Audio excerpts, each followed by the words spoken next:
Hello, and welcome to my podcast, Good Grief. My name is Dr. Christine Malone, and in this podcast, we talk about trauma, tragedy, and survival. In each episode, I will interview someone that has gone through grief in some way, and we will discuss the impact it has had on their life. By sharing these stories, we hope that others won't feel alone should they be going through similar situations. Enjoy.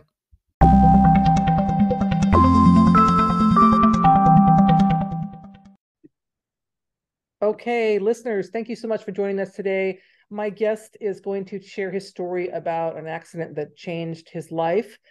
So, guest, if you would please introduce yourself and then tell us a bit about your story.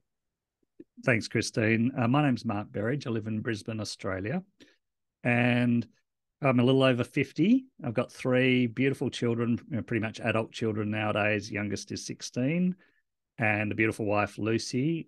We both have pretty intense careers, or did have, and pretty busy life, lots of kids' sporting events. I was cycling a lot each week, probably 150 miles of cycling, my bicycle cycling as part of my fitness and headspace. I used to play quite a lot of field hockey, but my knees had given away to that. So cycling was sort of my current activity. I love getting in the ocean. I love snow skiing. I try and get at least one or two skiing trips in per year.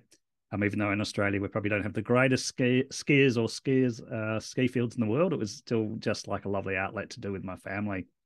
And then in March 2019, my life took a bit of a different turn, where I fell off a bicycle halfway through a very typical Sunday morning ride for me. So about a 40, 50 mile ride, and halfway through that, fell off the bike going around a corner. So the bike's just hit what we'd call a shoved piece of road. So a soft piece of bitumen that's sort of been pushed down and forward. So as a result, it was about an inch below ground level with an inch lip on it. And I've hit that, and the bike's sort of out of control for a moment. I've had to make a controlled crash decision. So I decided that the grassy park straight ahead was a much better option than splattering myself on the pavement as I tried to go around the corner. And unfortunately, in that grassy park, there was a big stormwater drain that was about 5 foot below ground level that I couldn't see. So I've catapulted off the handlebars and then pile drived my head into the bottom of that drain.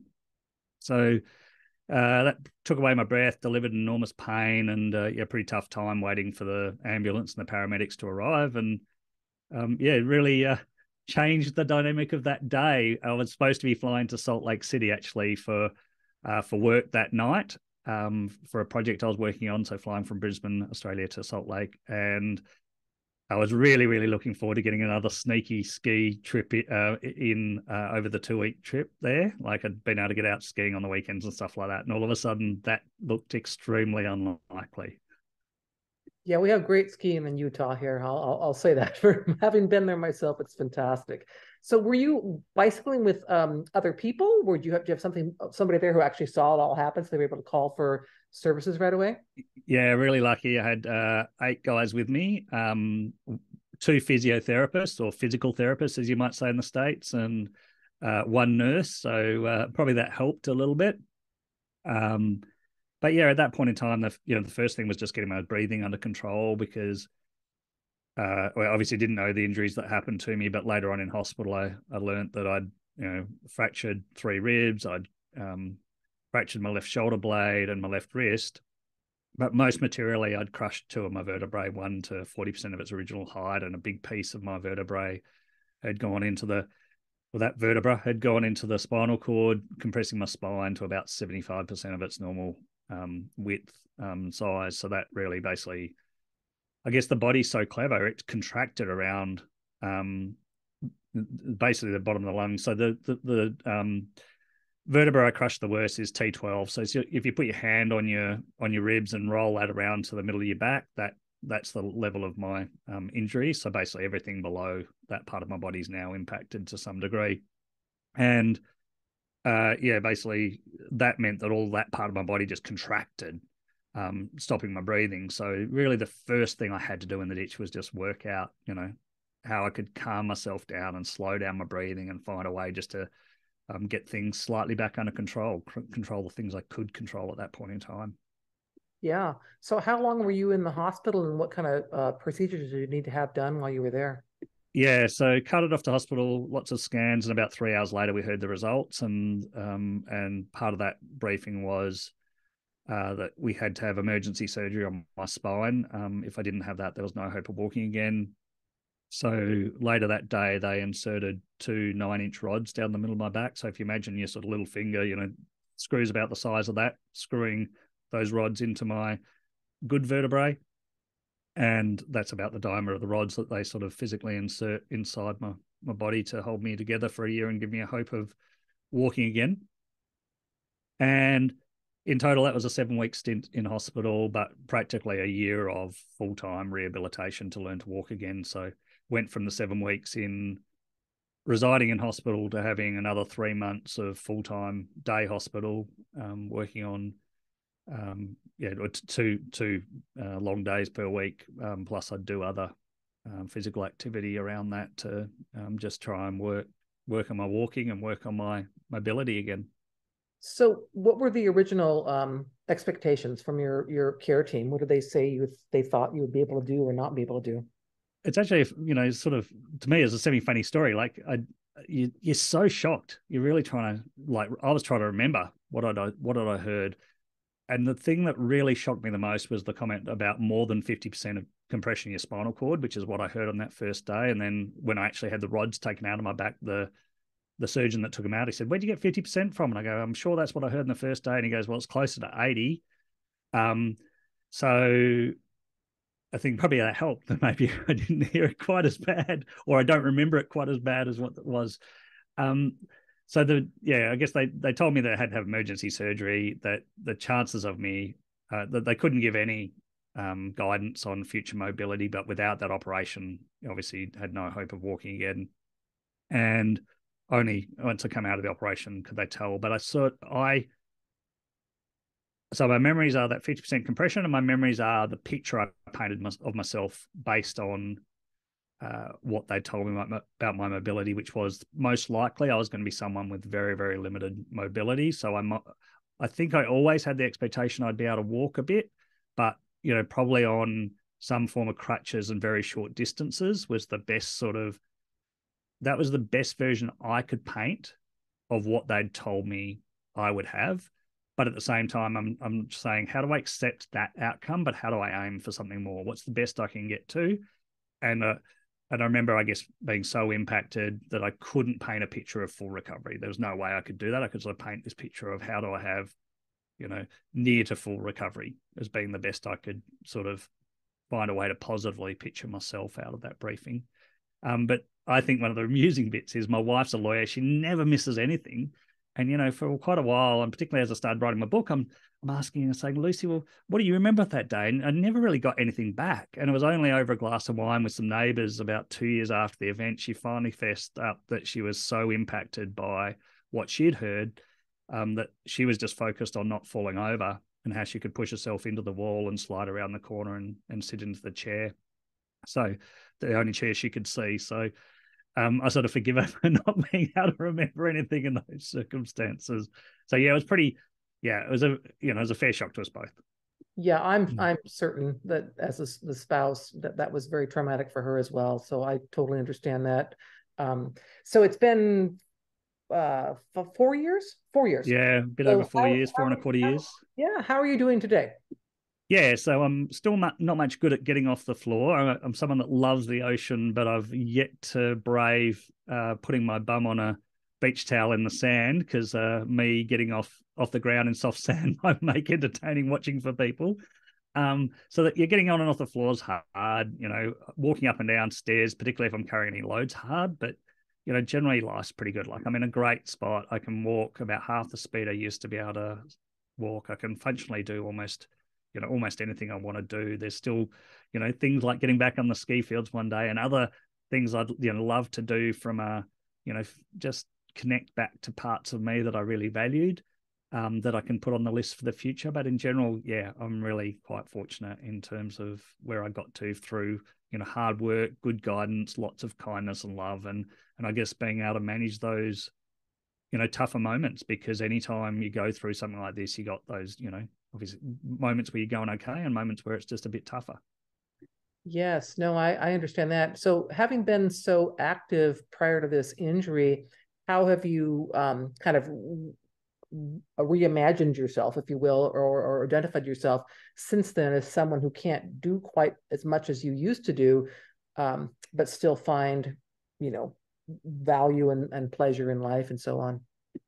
Yeah, so I think at the very start, when you're disconnected from your identity, is really happened to me from that physical side of my identity, and that's central. Like so many other parts of my identity hang off that. Being able to run the boundary line of my kids' sporting events and other things that I valued. Just simple daily things like being the one that being able to carry three bags and 4 bags of groceries up the stairs. Nowadays no one in my house will let me carry anything up the stairs. They'll just race down and which is great as well. But you got all these disconnections, so you just got to focus on the things you can do. Like I can walk. You can walk well. I've picked out longer hikes, 3 or 4 day long scenic hikes, and do them as like a goal. How do I work up to this, because it's going to be a particularly hilly, difficult hike? Which ones can I pick out that I know they've got enough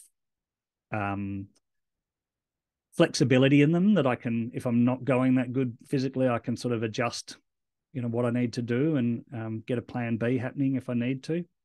So you just pick out things you pick out the things you can do, and don't focus on the things you can't do. So it sounds like you've been able to remain positive about what you can do and not dwell on the things you can't do, which I think is probably why part of why you are where you are today, and being able to focus on those things. Are there other parts of your life that you have had that were impacted by this injury, other than the outdoor activities you had used to do? Oh yeah, I mean, my whole career got smashed. So could no, at the point in time of the injury, I'd regularly be on projects overseas for long periods of time. I'd worked for a mining company here in Australia a long time in negotiation, sales and marketing, and most of that was international. Lived overseas a number of times, and certainly at the point in time of the injury, I was on a project in Salt Lake, and I'd had periods where I'd be in projects in Montreal for a long period of time, etc. So you'd be going back and forth on planes. Like I just couldn't work as intensely. Found that I had this desire of being superhuman and getting away to work full time after the injury, but it just didn't work out that way for me. And the reality is we're not superhuman, as much as believing we are to a degree might help, but you've also got to give yourself the license that you're really not, and deal with what you can do. So yeah, I had to go back and work out what I was going to do career wise, because I was no longer going to be the consultant that was flying around the world and doing those projects in the same way, or working full time. And that led me on to, I guess, reconnecting with writing, which I'd been good at as a child, but hadn't really taken on. It was part of my career, I suppose, in terms of a skill that helped me, but it was never core. It wasn't what I did. And then becoming a writer and speaker about my accident, trying to help other people in the same way that people were able to make a difference to me. That's fantastic. So it kind of like the silver lining, if you will, out of what happened to you was to find a space where you can feel like you're helping others, and giving back to people who might be in the same space, which I'm guessing is something you might not have been interested in doing, when you were on this career track that you were on. So, yeah. So do you miss what you used to do, your career that you did? I think miss lots of things about life before, right? But I can't change that. And there's so many things about life now that are different and better. Like as you say, that I would like to think I had empathy before, but it's stronger now. I'd like to think I practice humility and gratefulness before, but they're both stronger now, because I know they were the foundations of what got me through this. I use them as coping mechanisms now all the time, to be grateful for what I've got rather than looking at what I don't have. And I think that's helped me so much better to connect with people and genuinely find that way to help people, and be grateful for that opportunity that's come out of this situation. So yeah, got so much more rich life, I think, in so many ways. from what's happened out of this instance. And I've got some dad jokes to go with it. I can say that I'm an accidental author. I can say that I catapulted myself back into contact with my creative side, and I won't go on because my kid's grown at all of these, silly dad expressions. But yeah, so many good things have happened out of this. I appreciate your positive attitude, because I know a lot of people who might be in your same position who lost so much physical ability that was so important and so much of a part of their life, might dwell in what I can no longer do. Whereas you're talking about the things that you can now do, and the empathy and the compassion and so on that you've learned because of the shoes you've now worn, are kind of gifts that you've received from having had this injury happen. I've definitely had to practice it, right? So I have, periods of time where, I might miss a rehab session, or I just, get a bad phone call or something's gone on. And I'm just not really, not coping. So I let myself have that little wallow for a moment and go, it's okay to acknowledge these feelings and to realize that, in this moment, I'm really missing this aspect of my life, or, I feel incapable for these reasons, failure or whatever you might have that point in time feeling. I think it's important to acknowledge it and actually not deny the feeling. And then I just try and hang in there and tell myself it is just a feeling. It's just a moment. It will pass. And then really, I guess the biggest thing I do is then at the first opportunity, I focus on something small. It might be as simple as getting down on my exercise mat and stretching and doing the things I can do, the things that will help me drive myself in the right direction. The simplest, smallest things that A, is helpful to where I feel I need to go, but B, I can actually get some joy out of. And then I build on that joy. What's the next thing I might want to do that gives me some joy? Okay, I may not be able to participate in this work project opportunity that came up, but I can still have coffee with this friend Brad, who I know is going to talk really intelligently to me about world economics or something that's going to interest me, that part of me still works, that I can still contribute to, and I can have a great discussion and feel better. And yeah, just by building off one tiny thing that I can still do, and then moving it into a bigger thing that I do and value, I move on from the moment of focusing on what I couldn't do. That's been my go-to tactic. It's like baby steps and focusing on small things at one time to keep building. So rather than thinking someday I'm going to do a Olympic skier or whatever, instead it's someday I'm going to do this, or today I can do this, and kind of looking at things in a more of a short-term thing rather than maybe grieving the entire loss of things that you could do before this injury. It's spot on. And, like if we just dwell on skiing for a minute, which is obviously what, one of the things I did used to love doing, I'll go sometime and I'll go somewhere that I love as a skiing venue, so that I can enjoy all of the things I used to love about it, the food and other things. So it's not just about the skiing. And I'll go there, and the first day, it's just a half day on the greens and see how I go, see how I pull up. By the end of the week, I will have made my way back onto the groomed blue runs. Maybe I'll never get back on the expert only slopes, right? I get that. It probably probably wasn't even making sense at the point in time when I was chasing my, then 18-year-old boy down them just before the accident, or 17-year-old boy, whatever he was, probably didn't make sense then. So it certainly does make sense now, but I can still go back and do good bits of it, and I'll find more joy out of doing those runs now than I ever would have before, because I will appreciate them so much more. That's a great point. So you know what it's like to not be able to do it. So you could appreciate the things that I can do because I know what I can't do. And Yes. I recognized that before. So I think that's a great point as far as, recognizing who you are as a new person in your body as it is now, and your space of recovery. So yeah, I think that's a great story. And it really speaks to your keeping a positive attitude toward what you can do rather than dwelling on what I can no longer do, right? So, or I can no longer do now. Maybe I can do it in the future, but I can't do it now. So I think Yeah, that, and I've had to rebuild that, Christine. Like you go that first few hours, like I really can't remember that much of the briefing immediately post the doctors telling me, what had happened on that first day. I just think I was in complete shock for a while, 3 or 4 hours. But as I started to get myself, out of that, it was thinking about people who had done amazing things, imagining how they might have tackled their situation. Think about what I don't want to be, where I don't want to be in life, and just what do I need to do now? Control my breathing, tiniest little movements, and just build it up, and I think definitely at the start you're catastrophizing to some degree and thinking, we've got 2 sets of stairs in our house. I'm not getting up those again. We might need to sell our house. I may not be walking my daughter down the aisle like I hoped. If that circumstances arrives in our life, and who knows, right? But suddenly in that first day, all I'm focused on initially when I'm in shock is all these big things that feel like they've been taken away with, not that much justification for, my mind problem solving to that. But of course the mind does.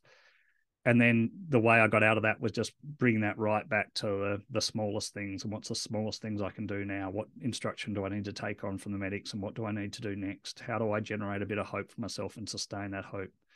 I don't feel like seeing anyone, but somebody's arrived. How do I live in the moment of what they're telling me and see what benefit I can get out of that? And so often I got enormous benefit out of those visits that if I had been less encouraging to myself to really embrace what they were saying to me, I would have taken less positivity from it. so remaining positive, but being realistic at the same time, and recognizing what you can do, what you can't do, and working toward the things that you want to do. So, to your point about your daughter and walking her down the aisle, I mean, you're still here, even if you were in a wheelchair, you could still accompany her down the aisle, kind of a thing. So, some of that I think is related to making priorities. What do we really want to do? What works the most for us? What's most important to us, and then working toward that. And just to extend that for a minute, because you captured it so beautifully, because it's not about the fact I can't do it anymore. It's just I'm not doing it in the way that, in that point in time when I'm visualizing, I'm not doing it in the way that I expected to be doing it. But actually, did you need to do it in the way that you expected to do it? What really was important about that event, it wasn't about the walking, necessarily, right? It was about being there. Yes, no, And yeah, so you captured that so beautifully. yeah. See, we imagine ourselves doing what we think we're going to do, but we can do Mm. something a little differently, and that's still okay. We're still here. I mean, you're here for the daughter to walk her down the aisle or wheel her down the aisle, if you will. Or if I didn't have a brand new helmet, that did an amazing job, and if it, just had to struck the ground slightly differently, things would have been different, Yeah. right? So fortunate in so many ways, and fortunate to live in a wonderful country with wonderful health cover as the US is as well. I suppose we come back to it's been 4 years since the accident. For a long time I sort of didn't really see myself being that capable of doing long haul travel, but I've just had the joy of coming to the beautiful state of Washington the first time at the end of April. I absolutely loved it. I went to a place called Bellingham, and it was just delightful. The people, the community of authors I met there were just incredible. I managed to go out and see wild orcas for the first time, which I've never seen before in my life. It's always been on my list of things to do, and it was just the most epic, beautiful day. With the T-46 pod or whatever they were, and even though the matriarch had passed, it was just a most beautiful, magic moment, and the whole 5-day trip was incredible. None of that would have happened but for me banging my head pretty hard and taking away lots of other things I visualized myself doing in the future. Of course, I never visualized myself flying to Bellingham, seeing orcas and attending an authors conference. Never on my radar. Is it one of the best things that ever happened in my life? You better believe it is. So I think that moment of wallow, that moment where your life's been turned upside down, you got no idea where it's going to go. But if you can just find a way to get through this moment there will always be better moments ahead. Think about your past and all the times you're in a tough moment and you got through it, and then there were better things you never thought were going to happen. That has absolutely happened to me here. I know it's happened to every listener on this call to some degree. And yeah, I'm extremely blessed the way my life's worked out. Yes, I'd love to still be running the boundary of my kids' games and contributing in different ways to I can contribute. But that's not my way now. And there's so many other better things. Well, not better things, different things, great things that are happening. Because there's lots of good things in this world and we can't do them all, right? So right. Different things that you didn't. I love your example. Of course, I live in the Pacific Northwest, so the example of Bellingham and the orcas is. I've seen them and it is beautiful. Yes, I get that. So I know reimagining who we are, but not necessarily spending a lot of time dwelling on what we can't do anymore, but dwelling on looking forward to what we can do and the opportunities that are available to us once you accept kind of where you are in this space is really a powerful message. And in my book, I talk a little bit about good enough acceptance when I do public speaking. So how do we, I think sometimes I feel, because it was in my corporate world so much, the Kubler-Ross grief cycle, acceptance is held up as a really big thing. And it is important, but if we dwell on perfect acceptance, we don't move forward. And if we can just sort of go, well, that's good enough. I sort of accept, where I'm at in this way, and I can postpone my feelings about how did the accident actually happen, and I can go back and revisit that later. I don't need to punish myself for, revisiting the accident over and over and over again. I just need to be, what's my good enough acceptance now to go, I just move forward. I park that aside for now and I focus on what I can, need to do today. Yes. So you've referenced your book. Tell us a little bit about your book and why you decided to write it and who your audience is. So Christine, you've done a great job of seeding it all the way through, because my book's called A Fraction Stronger, and listeners, that was unintentional, with just the focus on those little things like the fractions. It is about the little steps, doing them over and over again, focusing on the little things inside us that make us up, that give us our strength. And so, yeah, when I wrote A Fraction Stronger, I was really focused on all those little things, little bits of help from people, input, visions of stories, other stories of other people that came and saw me in the hospital, that make us a bit stronger. And I guess, by going through something, we become stronger again. So I wanted people to realize they're actually probably stronger than they think, but also that with a little bit of a framework, they could probably become even stronger again. So the idea was a fraction stronger. When you write, you do try and pick out someone, a particular avatar. So for me, it was was mostly the person doing the physical trauma that was really, impacted. But I wanted also to make sure I could touch the people that were surrounding the person with physical trauma. So if you're helping someone, you've got a slightly better idea of how I might be able to help them just that little bit better, or how might I be able to steer them in the right direction if they needed it. I call some of the examples like gentle interventions, and they weren't always gentle, but like things my wife did for me, to kick me up the tail if I needed to be, I was like, there was a point in time where I was feeling so guilty for the impact on my family that I was apologizing all the time. Every time they came in, I'm sorry, I'm sorry, I'm sorry. I was actually using that emotion really positively when they weren't there, just to do the little things over and over again. But whenever they came in, I'd sort of fall back to looking in the past. I'm sorry for this accident. I'm sorry this impacts is having on you. My oldest boy was in his final year of school. All these apologies. And so she bought me this bloody annoying button that goes, I'm sorry. And in like 6 different versions of I'm sorry, and just delivered it to the hospital. And I must admit, I was pretty perturbed at the point in time. But it just helped me realize the energy I was putting in that emotion and got me to move forward. So that, how all these things that people do for us, these gentle interventions, and sort of celebrate and share those, because you can do those to somebody you love and help them just focus a bit more of their energy to looking forward than looking backwards. And if it can get more energy going that way, then that's where their momentum will go. And eventually they can sort of pull themselves out of whatever circumstances they're in. So yeah, that's the idea. So a fraction stronger, we're all a fraction stronger than we expected. We can all help each other be that fraction stronger. And if we can do that, we can tackle almost anything. Yes, great message. So I have been really enjoyed talking to you. So is there anything else you'd like to share before we end this interview? I think that the one last thing is the extension for me is, I've got the book. It's just been an amazing journey, and I'd like to just take that one step forward. So I'm now trying to work on an online cohort program that'll where we can have people doing, I guess, supporting each other. In the same way when I was writing the book, I was in a author community, and the authors support each other through what is an uncertain process of and challenging process of trying to craft your message in your book. And how do we help them get better results by having that sense of community, that sense of belonging, and get better physical and mental outcomes out of whatever it is that they're trying to tackle. So that's my current project, and I'd love to write again. I finished that trip to Bellingham really, really, really wanting to be an author. I feel like it's my space. I never would have got to this point but for smashing my head into the ground. So yeah, I feel very blessed that I've now got my landed where I was supposed to be. Yeah. That's awesome. So when your episode posts, we're definitely going to put a link to your book in there. So if you have other links, this where you're looking for your support group or whatever it is you're putting together, please let us know what that is so we can put that in there as well. Fantastic. Thank you, Christine. And thank you, listeners. It's been a delight. And thank you for letting me share some messages. Yes. Thank you so much for being my guest.